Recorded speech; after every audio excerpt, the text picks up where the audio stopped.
Good morning. I wanted to do something for my staff this Christmas, it having been such a hard year, something different. So I baked some brownies on Sunday with the intention of posting them to them as small parcels. I popped those brownies in the oven and checked on them after 15 minutes, and they were doing well. After what then felt like about 2 hours, I suddenly remembered them and dashed to the oven, expecting to find them burnt to a crisp. So I was amazed to find that they were perfectly done.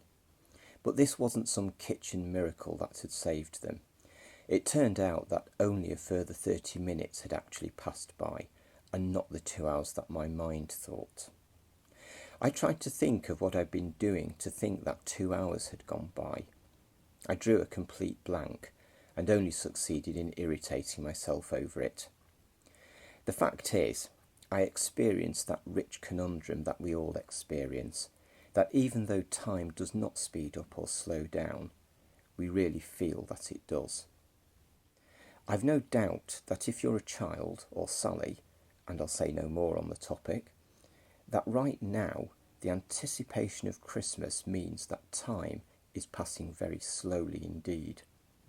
No amount of advent calendars, talking about numbers of sleeps, or letters to Santa will make it go any more quickly. Whereas, if you're an adult with so many cards to write and send, food to buy and prepare, and above all presents to buy, wrap and possibly post, that time will be passing very, very quickly.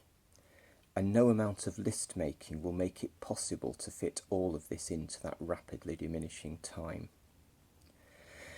Apparently there are some interesting scientific reasons as to why time seems to pass quickly or slowly in different circumstances. It's all to do with neural networks in our brains and the flow of electrical signals. I know I just sounded pretty knowledgeable then, but all I can really say is that time started passing very slowly when I read an article about it. This year will have felt like a roller coaster in terms of time passing slowly or quickly. For people sat at home with impatient children trying to do schoolwork on Zoom during lockdown, time will have crawled by. The time spent with loved ones after so much time apart when restrictions were briefly lifted, well, that will have flown by. And then there's Brexit. 4 years on and still no agreement. Do you reckon all the politicians are saying, well, that's because time really flew by? I suspect if they tried that one as an excuse, we might all explode. So it's at confusing times like this that I'm always comforted by words in the Bible that say that to God, 1 day is as 1,000 years, and 1,000 years is as 1 day. At first reading, that sounds like God suffers from the same problem as we do, but that's not why it comforts me. No, it's saying something quite different to that. In fact, it's got nothing to do with how he sees time. It's got everything to do with what interests him and how patient he is. The heart of our problem with how quickly or slowly time goes is our own impatience. We are either so desperate for something to happen or arrive that it just seems to take forever, or we're so concerned about getting things done in time that we just want to stretch time out to cram it all in. And yet really, the important thing is the moment. The trouble for us is that we spend so much effort worrying about the lead up to the moment that when it happens, it goes quickly and we're rarely ready for it. God, on the other hand, is so interested in the moment that he's incredibly patient around it.